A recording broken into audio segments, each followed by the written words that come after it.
40.000 abitazioni, 34.000 più o meno che non hanno nessun problema perché già è sotto i 20.000, poi resta un limbo di 5.000, 6.000 abitazioni.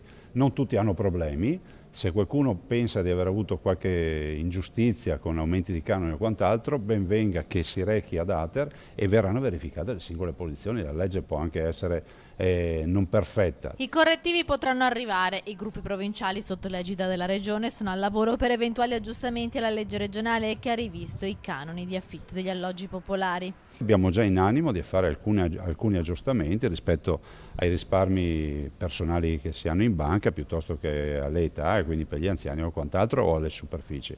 Però prima attendiamo l'arrivo del 30 settembre per vedere le situazioni e i casi tipici.